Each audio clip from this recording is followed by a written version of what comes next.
আমাদের এনা মূল উদ্দেশ্য হয়েছে আগে আসিল আঙ্গ ফুসকলি আপু অন হয়েছে মুলাউলি আপু মুলাউলি আপু আবার করল্লাও দেয় মাঝে মধ্যে করল্লার জুস আছে আবার ফুসকো আছে অনে আমরা আইসি ফুসকলি আপুর ওই মহিষের মাংসটা কেরম লাগে খাইতে আর আমরা তো মহিষের মাংস কোনো সময় খাই না।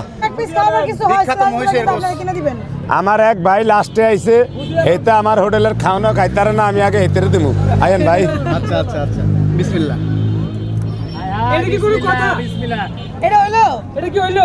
ভাই না না এই ভাই আমার হোটেলের খাওয়ান এত ভাগ্য হরে না এত সবসময় ইয়ে না অনে হেরে আমি খাইতাছি তো মুখটা করেন কা মুখটা সোজা করেন মায়ের লোক মুখ সোজা করে রাখতে ব্যয় করলে গাল ব্যয় হয়ে যাবে ওরে পছন্দ করবো না।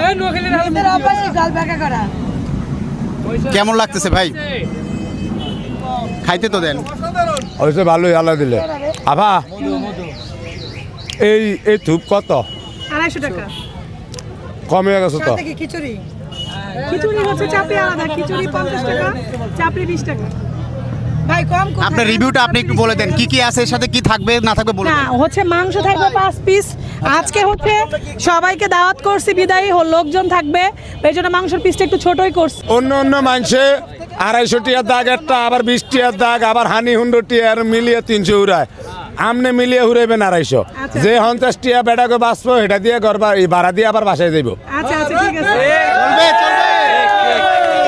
আর মোষের মাংস আমি ফার্স্ট খাইলাম আজকে তো গরুর মাংস থেকে কোনো অংশ তেমন একটা কম না আলহামদুলিল্লাহ ভালো অনেক মজা লাগে আর আপনাদের রান্না তো অসাধারণ। আপনার এইখানে আসলে মানুষ কেন আসবে? আমার এখানে মানুষ আসবে মহিষের যে হান্ডি বাফেলো হান্ডিটা পুরো আগারগাঁয়ে না শুধু আমি মনে করি ঢাকায় কোথাও নাই আর হচ্ছে যে আমার এখানে যতগুলো খাবার আছে সম্পূর্ণ খাবারটা আমি আমার বাসায় নিজ হাতে মশলা বানাই যে সিক্রেট মশলাগুলো বা আদা রসুন তো সবাই দেয় আদা রসুন তো নর্মাল মশলা একদম ঘরোয়া উপায়ে যেটা রান্না করি সেটা আমি করতেছি প্লাস হচ্ছে আপনাদের ফ্রেশ যে ভালো মাংসটা দেওয়ার ট্রাই করতেছি। আমি আমার পক্ষ থেকে বলবো আজকে যতটুকু হয়েছে আমার কাছে মনে হয় কালকে আমার মাংসটা আরও বেশি টেস্ট হবে কারণ আজকে হচ্ছে আমি এটাতে পুরাটা গুছায় এত বেশি সময় দিতে পারি নাই তাইলে হচ্ছে রান্নাটা আরেকটু ভালো হইতো। আমি কালকে থেকে চেষ্টা করবো আমার সর্বোচ্চ দিয়ে ভালো করার। আমি সবাইকে বলবো যারা আমার ভিডিওটা দেখবেন একবার হলেও খাবারটা ট্রাই করেন সামনে ইনশাল্লাহ অনেক ভালো সারা পাচ্ছেন কেমন?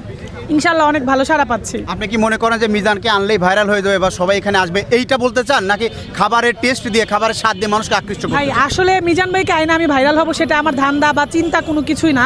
ভাইরাল হওয়া হচ্ছে কেউ চাইলেই নিজে থেকে ভাইরাল হতে পারে না ভাইরাল হওয়া হচ্ছে ভাগ্যের ব্যাপার। আমি ভাইরাল হতে চাই না কিন্তু আমি মিজান ভাইকে আনছি মিজান ভাই হচ্ছে আমাদের মতো লাখো ফুটপাত ব্যবসায়ীর অনুপ্রেরণা। মিজান ভাইকে দেখে আমাদের মতো ফুটপাত ব্যবসায়ীদের শেখার মতো অনেক কিছু আছে।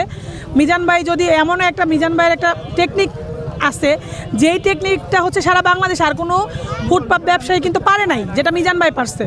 অতএব আমরা যদি মিজান ভাইয়ের মতো হইতে চেষ্টা করি হইতে পারবো না কোনো দিন কিন্তু ভাইয়ের থেকে একটু শিক্ষা নিয়ে একটু শেখার জানার কাস্টমার ম্যানেজ করার বা ব্যবসায়িক পলিটিক্স অনেক কিছু শেখার আছে সেটাই ট্রাই করতেছি। আপনি কি মনে করেন আপনার দ্বারা সমাজের যারা কিছু মানুষ আছে তারাও এখানে এসে কোনো ধরনের সুযোগ সুবিধা পাবে কিনা? হ্যাঁ অবশ্যই পাবে আর বিশেষ করে মেয়েদের জন্য বলবো বিবাহিত অবিবাহিত মা খালা যেই আছে যার যার জায়গা থেকে কিছু হলো একটা শুরু করেন বসে থেকে লাভ নাই। নিজের মেয়েদের জন্য টাকা ইনকাম করা খুব বেশি জরুরি আর প্রত্যেকটা মেয়ের নিজের পায়ে দাঁড়ানো খুব বেশি জরুরি। আপনি হচ্ছে খাবার বিক্রি করেন আপনি হচ্ছে যে কোনো খাবার বিক্রি করেন যেই কাজ করেন কোনো কাজই ছোট না যে যার জায়গা থেকে এগিয়ে যান আমি এটাই বলবো। দর্শক আসবেন এটা হচ্ছে 60 ফিট নির্বাচন ভবনের সামনেই আগারগাঁও আসলেই পেয়ে যাবেন এখানে হান্ডি বিপ আপু শুরু করেছে।